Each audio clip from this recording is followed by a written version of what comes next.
This is the VPO-136 Vepr, and here's why it should be your go-to budget weapon in Tarkov. This only applies to PMCs who have the flea market, which unlocks at level 15. This is because pre-flea market, the Vepr is not the best choice for budget. But if you don't have the flea unlocked yet, are you really playing the game? I'm only joking, but this also only applies to the 12.12 patch, as this could be very different in future patches.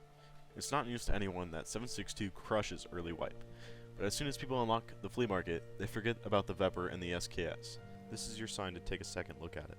The VPO-136 consistently goes on the market for less than 10k rubles and can be modded to be usable for around 8k rubles, even if you have to put all the parts on yourself. That brings the total to 18k rubles if you have to put all the parts on yourself, but you can likely find Veprs with some parts already on them, which saves you money. Now you will likely buy one of these rifles, put parts on it, and think about what ammo type to use. BP? No. We're on a budget. PS? No. We're on a budget. So what ammo type then? The answer is T45M. Why would I use that? Isn't that shit ammo? Well, yes and no.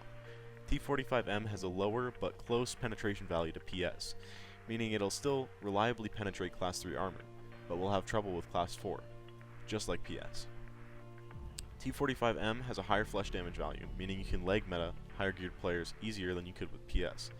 It does have a lower armor damage value, meaning you won't shred through those higher class armors as easily as PS, but for class 3 and below, T45M will do the job. It's also a tracer round.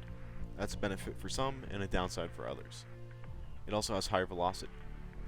Now you just explained to me why I wouldn't exactly want to use T45M over PS, so why are you telling me to use it? Well, that's because it's cheap. Really, really cheap. So now you have your usable Vepr and some ammo, and you're ready to raid. But wait, you need to insure. Another thing that's great about these Veprs is they almost always come back in insurance, because it's basically a scav gun. You may be thinking, well, that's because you bought it cheap on the market with low durability. Exactly, but won't it jam? Yes and no. Both T45M and PS have low misfire and failure to feed chances, meaning you're unlikely to jam. If you get a jam, you're likely to only get one in the whole raid. Also, in my experience with these rifles, I've only had maybe 2 jams, and I've been using them almost every run for about 2 weeks. You may be thinking, well, you modded the gun shit, it's going to be ass in raid. Well, that's kind of the point.